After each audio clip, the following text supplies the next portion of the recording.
Mugun o pé mo dá 4 million naira mílíọ̀nù mẹrin náírà tí Ero Gbagbe Sinu kẹkẹ Maruwa mi padà.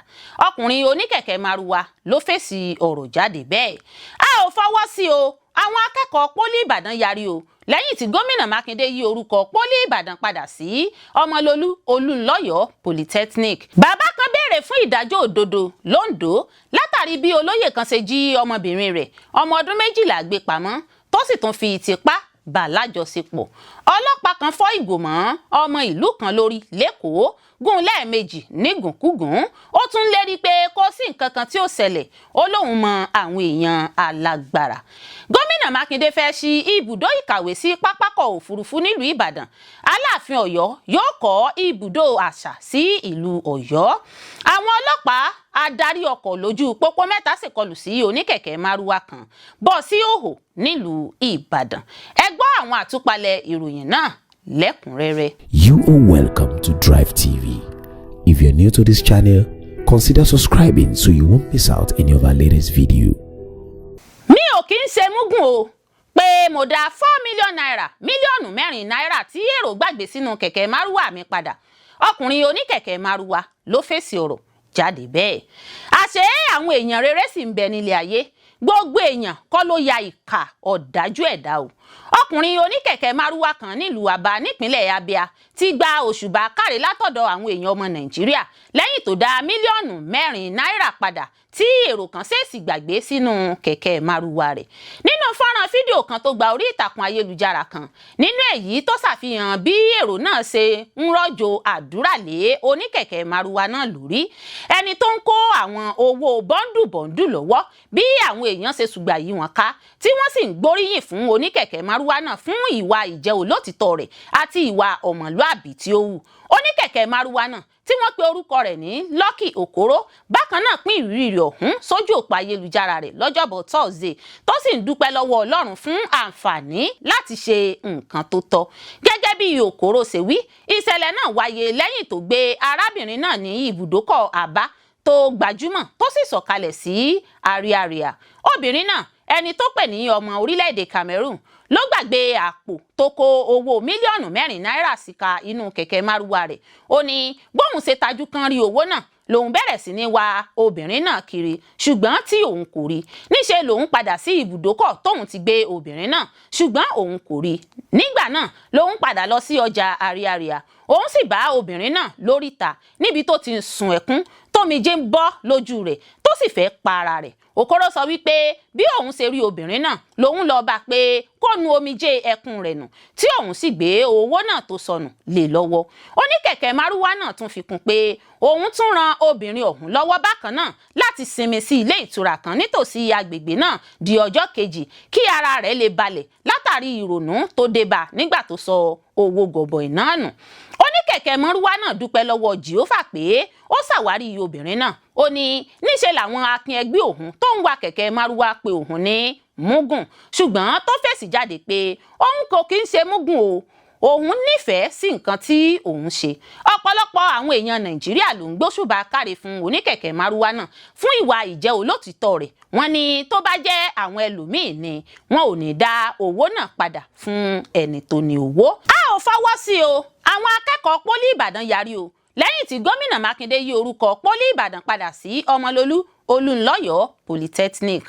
Lójúnà láti bu ọlá fún gómìnà ìpínlẹ̀ Ọ̀yọ́ tẹ́lẹ̀ rí náà, olóògbé Olunloyo, ní gómìnà ìpínlẹ̀ Ọ̀yọ́ Onímọ̀-ẹ̀rọ Ṣèyí Makinde lọ́jọ́bọ̀ Thursday fi kéde pé àyípadà yóò bá orúkọ tí wọ́n ń pe ilé ẹ̀kọ́ gíga gbogbonìṣe Poly Ibadan tí yóò sì di ilé ẹ̀kọ́ gíga gbogbonìṣe Omololu Olunloyo. Nínú ọ̀rọ̀ tí Makinde sọ níbi ayẹyẹ ìkẹyìn tí ìjọba ìpínlẹ̀ Ọ̀yọ́ ṣe fún gómìnà tẹ́lẹ̀ rí nípínlẹ̀ náà, ó kéde pé àyípadà orúkọ ilé ẹ̀kọ́ gíga náà wáyé ní ìrántí olóògbé Victor Omololu Olunloyo. Lára àwọn èrèdí tí ọ̀pọ̀ èèyàn rò pé ó mú Makinde gbé ìgbésẹ̀ náà ni bóyá nítorí pé Olunloyo ni gíwá àgbà àkọ́kọ́ tó ṣe àkóso ilé ẹ̀kọ́ gíga náà lọ́dún 1970 kí ó tó tẹ́wọ́ gba ìṣàkóso ìpínlẹ̀ Ọ̀yọ́ fún oṣù mélòó kan láàrin ọjọ́ kìíní oṣù kẹwàá sí ọjọ́ kọkànlélọ́gbọ̀n oṣù kejìlá ọdún 1983 gẹ́gẹ́ bí gómìnà. ṣùgbọ́n ìkéde tí gómìnà Makinde ṣe yìí kò dùn mọ́ àwọn akẹ́kọ̀ọ́ kan nínú. Àgbáríjọpọ̀ ẹgbẹ́ àwọn akẹ́kọ̀ọ́ the Student Union Government SUG ló kọ́kọ́ kọ ìwé ránṣẹ́ sí gómìnà Ṣèyí Makinde lẹ́yìn tó ṣe ìkéde náà lọ́jọ́bọ̀ Thursday. Nínú àtẹ̀jáde tí wọ́n fi ránṣẹ́ sí àwọn oníròyìn lórúkọ alukoro ẹgbẹ́ náà Akínadé Ridwan eléyìí tí akọ̀wé ẹgbẹ́ Azeez Tọ́lá ṣe buwọ́lù wọ́n kọ̀rọ̀ ojú sí ìgbésẹ̀ tí Makinde gbé. Ẹgbẹ́ àwọn akẹ́kọ̀ọ́ náà fi àìdùnnú wọn hàn. Wọ́n sì ṣàpèjúwe ìgbésẹ̀ gómìnà pé ó fẹ́ ta ẹrẹ̀ sí aṣọ ààlà àti àmì ìdánimọ̀ tí ilé ẹ̀kọ́ gíga náà ti ní láti nǹkan bíi ọdún 52 sẹ́yìn. Ẹgbẹ́ náà ní àwọn yóò ṣí ilẹ̀kùn àǹfààní sílẹ̀ fún àsọyépọ̀ pẹ̀lú ìjọba gẹ́gẹ́ bí wọ́n ṣe ń rọ gómìnà Makinde láti yí ìpinnu rẹ̀ padà lórí orúkọ ilé ẹ̀kọ́ gíga náà. Wọ́n ní orúkọ tí gbogbo ayé ti mọ̀ Poly Ibadan mọ́ sí yìí náà ni àwọn fẹ́ yàtọ̀ sí ẹgbẹ́ àwọn akẹ́kọ̀ọ́ tó kọ ìwé ránṣẹ́ sí gómìnà Makinde nítorí àyípadà orúkọ ilé ẹ̀kọ́ wọn. Ẹgbẹ́ àwọn akẹ́kọ̀ọ́ tó ti kẹ́kọ̀ọ́ jáde nílé ẹ̀kọ́ gíga náà ké sí gómìnà Makinde pé kí ó má gbé ìgbésẹ̀ yìí tí yóò tàbùkù bá àṣeyọrí tí ọ̀gọ̀rọ̀ àwọn èèyàn tó kẹ́kọ̀ọ́ jáde ní Poly Ibadan ti ṣe. Aṣojú ẹgbẹ́ náà tó jẹ́ akẹ́kọ̀ọ́ tẹ́lẹ̀ rí ní Poly Ibadan ọ̀mọ̀wé Ismail Adéwọ̀yìn tó buwọ́lu lẹ́tà tí wọ́n kọ ránṣẹ́ sí gómìnà Makinde ṣàlàyé pé ìfẹ̀hónúhàn àwọn fi ara pẹ́ èyí tí àwọn akẹ́kọ̀ọ́ fásitì ìlú Èkó ṣe lọ́dún 2014 nígbà tí ìjọba fẹ́ yí orúkọ ilé ẹ̀kọ́ náà padà sí orúkọ Oloye MKO Abiola. Ó rọ gómìnà Makinde láti wá àwọn ọ̀nà míì tí wọ́n lè fi bu ọlá fún olóògbé Omololu Olunloyo dípò àyípadà orúkọ ilé ẹ̀kọ́ gíga gbogbonìṣe Poly Ibadan nítorí ìgbésẹ̀ náà yóò mú kí àyípadà bá orúkọ tó ń bẹ lórí ìwé ẹ̀rí tí gbogbo àwọn akẹ́kọ̀ọ́ tẹ́lẹ̀ rí gbà nílé ẹ̀kọ́ gíga náà.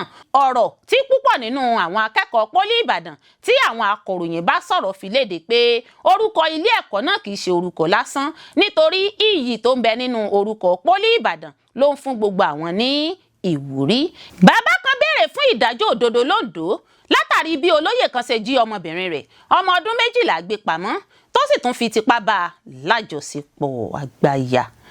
Ọ̀gbẹ́ni Àjàyí Fúlàní ẹni tí olóyè kan bá ọmọbìnrin rẹ̀ lò papọ̀ ní tipátipá lábúlé Làgbá l'Ondo níjọba ìbílẹ̀ Ìlà Oòrùn nípínlẹ̀ Ondo ti ké sí ìjọba ìpínlẹ̀ àwọn àjọ elétò ààbò àti àwọn alẹ́nulọ́rọ̀ májòbàjẹ́ ìlú láti ran òun lọ́wọ́ nípa wíwá ìdájọ́ òdodo fún ọmọbìnrin òun tó jẹ́ olùfarakásá.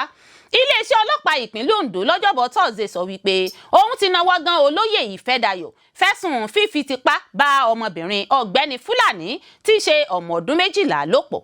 Afurasí náà ẹni tí í ṣe olórí ìlú tí ọ̀pọ̀ mọ̀ sí baálẹ̀ ni wọ́n fẹ̀sùn kàn pé ó tan olùfarakásá náà wọ inú ilé rẹ̀ nílùú náà tó sì gbé pamọ́ sínú ilé fún ọ̀sẹ̀ méjì níbi tó ti fi tipá bá ọmọdébìnrin náà lájọsepọ̀ bákan náà.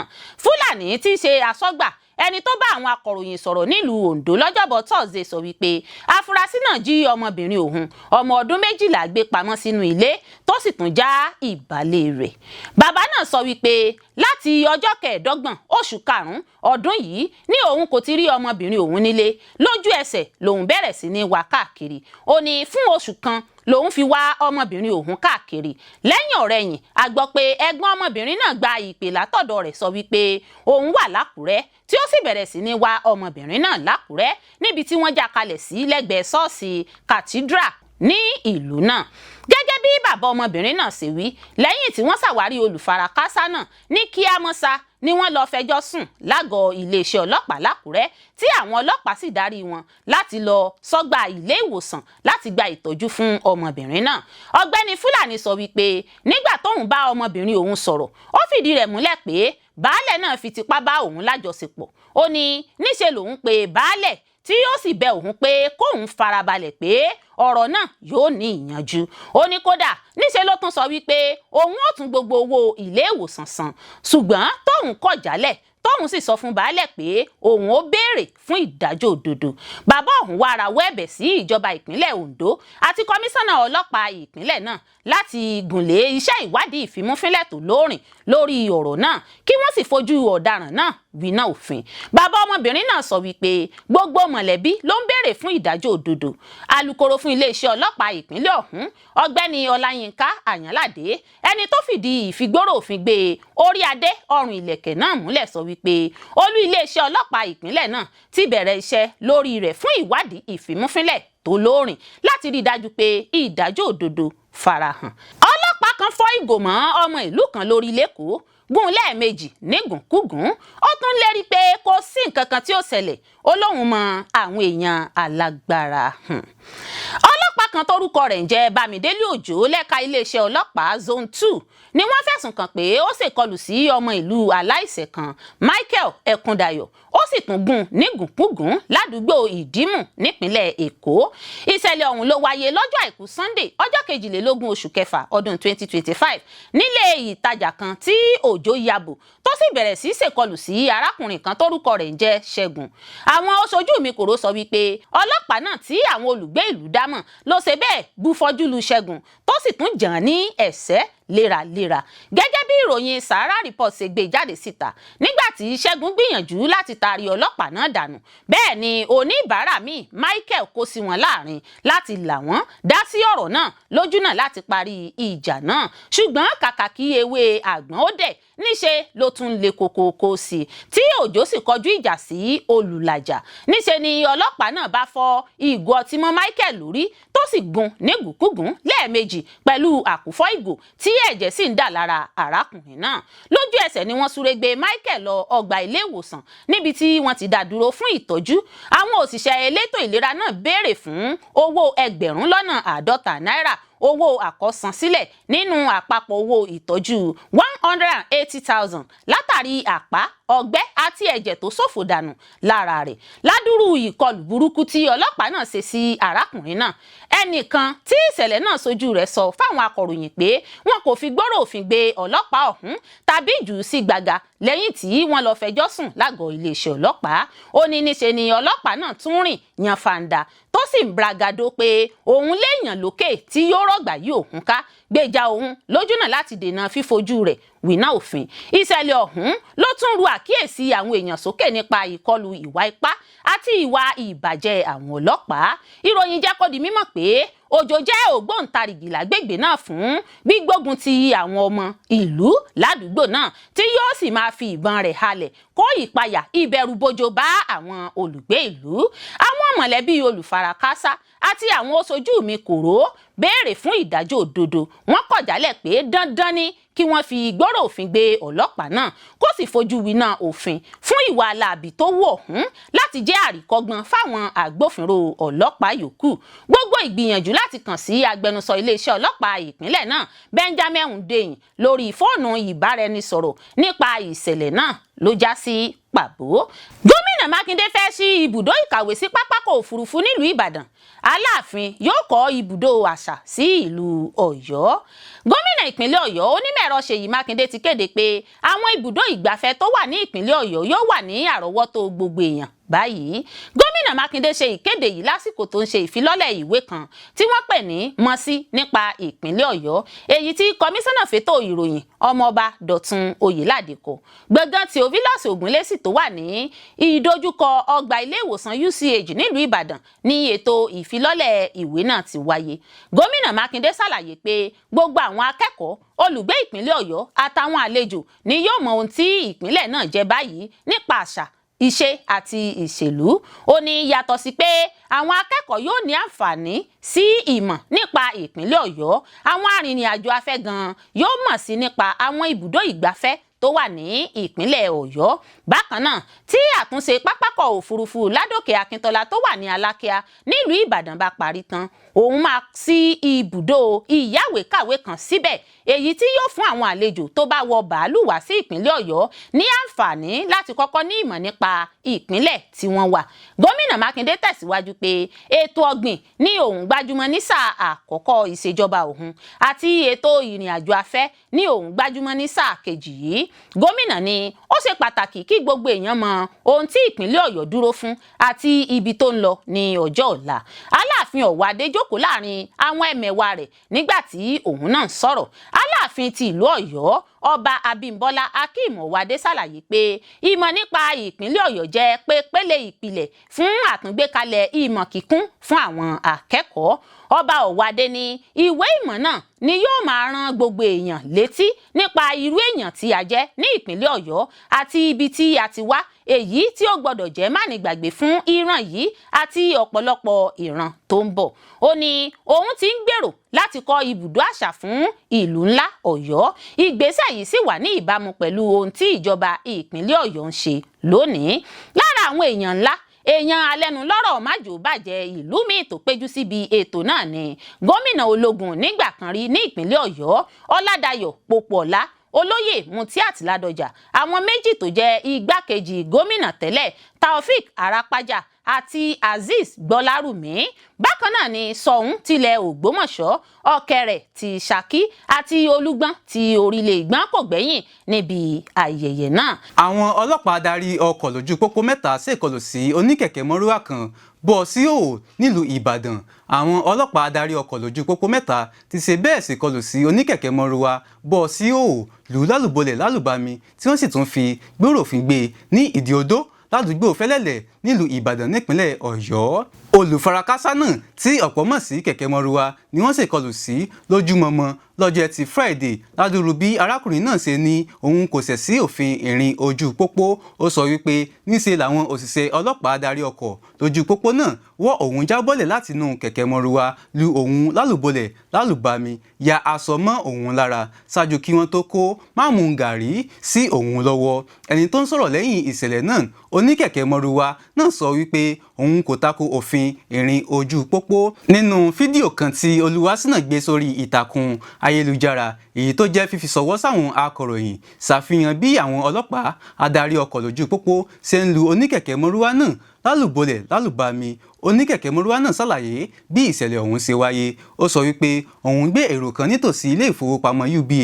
Ó ní níṣe ni wọ́n wá bá òun tí wọ́n sì sọ fún òun pé kóun páàkì. Ó ní bóun ṣe páàkì, wọ́n gbìyànjú láti já òun bọ́lẹ̀ láti gba síárìn kẹ̀kẹ́ lọ́wọ́ òun, tí àwọn òṣìṣẹ́ agbófinró adarí ọkọ̀ lójú pópó náà sì bẹ̀rẹ̀ sí ń kó ìgbámú ìgbájú bo òun. Ó ní wọ́n jó táyà Kẹ̀kẹ́ Maruwa òun tí wọ́n sì gbé lọ. Lẹ́yìn èyí, nígbà tóun gbé ìgbésẹ̀ láti lọ gba Kẹ̀kẹ́ Maruwa òun, ó ní níṣe ni wọ́n darí padà wá tí wọ́n sì tẹ̀síwájú ní lílu òun lálùbọ́lẹ̀ lálùbami, kó ìgbámú ìgbájú bo òun lójú àti lọ́rùn. Olúwaṣínà sọ fáwọn akọ̀ròyìn Sahara Reporters pé àwọn ọlọ́pàá tó hùwà láabi náà ló wá láti àgọ́ iléeṣẹ́ ọlọ́pàá Fẹ́lẹ́lẹ̀ nílùú Ìbàdàn nípínlẹ̀ Ọ̀yọ́. Gbogbo ìgbìyànjú láti kàn sí agbẹnusọ iléeṣẹ́ ọlọ́pàá ìpínlẹ̀ Ọ̀yọ́ Adéwálé Òsínfẹ̀sọ lórí ọ̀rọ̀ náà ló já sí pàbó. Ẹ ṣé púpọ̀ fún gbígbọ́ àti wíwò tí ẹ̀ ń wò wá.